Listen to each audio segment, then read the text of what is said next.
Bapak Ibu tulis untuk melengkapi kalimat penumpang, ya. Insya Allah kalau menurut cita-cita dari murid, ya, dari yang saya tangkap, saya memberikan murid yang memiliki iman kepada Allah Subhanahu wa Ta'ala, taat beribadah, menjunjung nilai-nilai spiritual dalam kehidupan sehari-hari, peka terhadap apa yang berkenan dengan masyarakat dan atau sifat kemasyarakatan, yang memperhatikan kepentingan umum, memiliki kemampuan untuk mengetahui, mengerti secara konseptual, dan menghubungkan apa yang diketahui dan menjaga dengan sepenuh hati dengan rasa cinta dan kasih sayang terhadap keberadaan lingkungan sekitar serta segala sesuatu yang ada di dalam dunia, sehingga kelak akan tercetak murid yang agamis, sosialis, intelektual, dan peduli pada kelestarian lingkungan.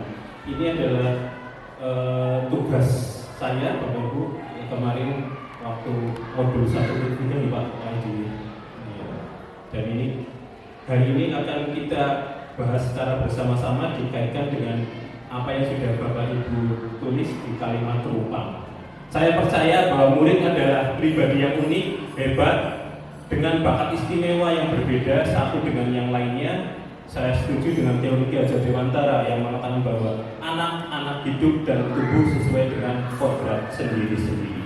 Hidup dan tumbuhnya anak-anak itu terletak di luar kendali kecakapan kami sebagai guru.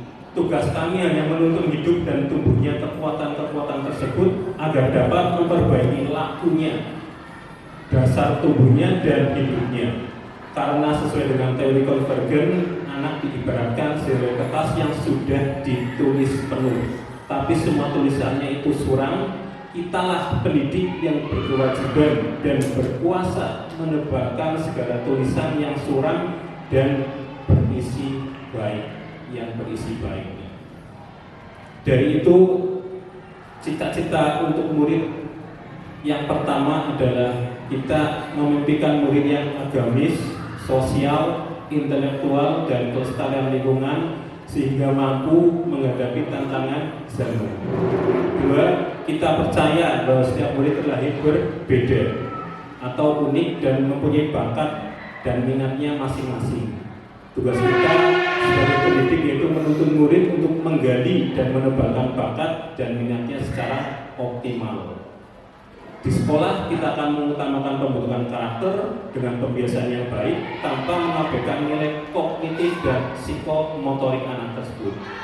4. Murid di sekolah kita sadar betul bahwa sekolah adalah salah satu tempat yang menyenangkan untuk belajar sambil bermain, mendapatkan ilmu pengetahuan dan mengembangkan minat dan bakatnya masing-masing. Kelima, kita warga sekolah yakin untuk bisa mewujudkan tujuan pendidikan nasional dengan memaksimalkan pembelajaran yang berpihak pada murid, yang menyenangkan murid dan memperhatikan minat dan bakatnya. Terakhir, kita dan warga di sekolah ini paham bahwa guru memiliki pengaruh terhadap perubahan pada murid. Oleh karena itu, guru harus menjadi teladan yang baik bagi murid. Bismillahirrahmanirrahim. Semoga kita bisa untuk menjadi yang seperti itu dan menjadi amal ibadah kita. Amin ya robbal alamin. Kemudian dikaitkan dengan visi SMP Negeri 6 Purwokerto, terwujudnya sumber daya manusia yang unggul, berakhlak mulia dan berbudaya. Sedangkan visi dari saya sendiri sebagai CGP dalam kemarin mengerjakan tugas di modul adalah agamis, sosial, intelektual, dan kelestarian alam, ya, kelestarian lingkungan.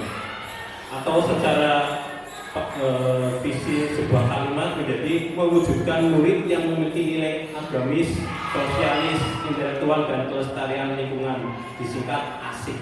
Jadi misi saya yang saya tulis di program tugas saya adalah ASIK, agamis, sosialis, intelektual, dan kelestarian lingkungan. Adapun itu saya ambil dari pertama, agamis adalah memiliki keimanan dan ketakwaan, menjunjung nilai-nilai spiritual dalam kehidupan sehari-hari, menggambarkan dimensi beriman dan bertakwa kepada Tuhan Yang Maha Esa dan berakhlak mulia, tidak lepas dari profil pelajar Pancasila. Betul. ada 5 elemen kunci beriman betapa beratnya Yang Maha Esa. Yang pertama adalah berakhlak mulia, 2 akhlak beragama, akhlak pribadi, akhlak pada manusia, akhlak pada alam, dan akhlak bernegara. Kalau dalam istilah Jawa itu memayu hayuning diri, memayu hayuning pribadi, memayu hayuning sesomo, dan terakhir memayu hayuning bawono. Hal-hal positif yang ada di SMP 6 yang berhasil saya tangkap adalah 1. Berdoa sebelum dan sudah pelajaran. Itu rutin, Pak. 2. Pembiasaan membaca Asmaul Husna. 3. Pelaksanaan sholat duha dan sholat zuhur. 4. Pelaksanaan tarawih bersama kalau lagi Ramadan. Kemudian pelaksanaan penyembelihan hewan kurban, santunan pada guru karyawan honorer. Kebetulan bekerjasama dengan Basnas Pak Kepala. Kemudian toleransi keagamaan. Untuk SMP 6 tahun ini ada 5 agama. 3 Kristen 2, 4 ya, Kristen Katolik, juga ada agama budaya Pak. Ada agama baru menjumpai ini. Kemudian pembayar zakat fitrah dan zakat mal. Alhamdulillah guru karyawan di sini sadar akan zakat, melek zakat istilahnya. Pembiasaan tadarus, peringatan dari besar agama dan santunan pada peserta didik yatim piatu. Nah, kurang jelas. Untuk visinya dari agamis tadi, 1. Mewujudkan komitmen kebangsaan di lingkungan sekolah adalah penerimaan prinsip-prinsip berbangsa yang tertuang dalam Konstitusi UUD 45 dan regulasi di bawahnya. Kemudian dari visi itu turun menjadi indikator. Indikator pertama adalah menerima murid tanpa memandang agama, sudah terbukti. Ya, kita ada 4 agama. 2. Menumbuhkan budaya bangsa bagi masyarakat sekolah sehingga menjadi sumber kearifan melalui kegiatan keagamaan. Insya Allah setiap kegiatan keagamaan sekolah SMP Negeri 6 mengadakan. 3. Menumbuhkan karakter kebangsaan dan nilai-nilai kemanusiaan melalui upacara peringatan hari besar agama nasional dan keagamaan. Tentunya yang setiap hari dilaksanakan adalah upacara bendera hari Senin, itu pasti. Kedua, misi kedua adalah mewujudkan dimensi berkeimanan dan berketakwaan kepada Tuhan Yang Maha Esa bagi seluruh warga sekolah. Indikatornya adalah mewujudkan keimanan warga sekolah melalui berbagai kegiatan keagamaan. 2. Giat dan tertib dalam beribadah.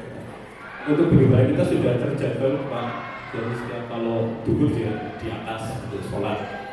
3. Misi ketiga adalah mewujudkan anti kekerasan di lingkungan sekolah, menolak tindakan seseorang atau kelompok tertentu baik secara fisik maupun verbal. Indikatornya adalah kasih sayang sesama manusia, terbentuknya Satgas Anti Kekerasan Sekolah, dan sudah terbentuk melaksanakan penyuluhan anti kekerasan yang melibatkan berbagai pihak, terakhir melibatkan dari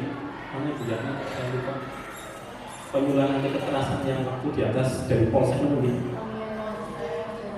Polres ini, ya itu sudah terlaksana.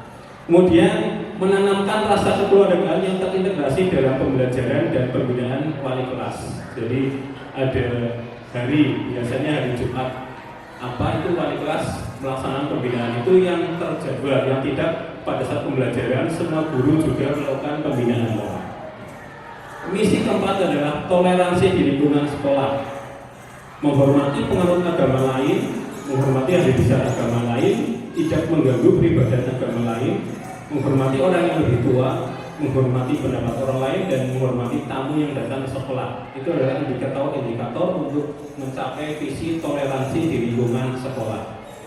Terakhir, untuk penerimaan terhadap tradisi di lingkungan sekolah, yaitu ramah dalam penerimaan tradisi dan budaya sejauh tidak bertentangan dengan pokok ajaran agama.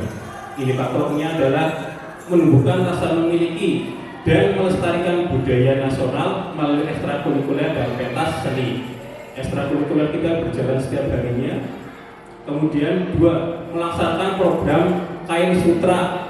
Ini mohon izin Bapak, ini saya kemarin sebagai tugas saya mengusulkan di tugas saya adalah kain sutra itu Kamis bermain semua tradisional. Artinya hari Kamis pembiasaan pagi ada pembiasaan bermain alat tradisional. Itu tujuannya adalah satu karena kami sendiri melihat bahwasanya sudah banyak anak yang mulai kehilangan jati diri kebinekaannya, ya banyak yang bermain HP dan sebagainya. Kalau ditanya tradisional, saya kira sudah bingung atau pusing ya. Itu kemarin dari tugas saya mengusulkan kain sutra Kamis bermain semua tradisional. Mungkin seperti egrang, congklak, ya yang bahasa Sunda Manda itu setelah 15 menit awal ya sebenarnya itu nanti. Jadi, sudah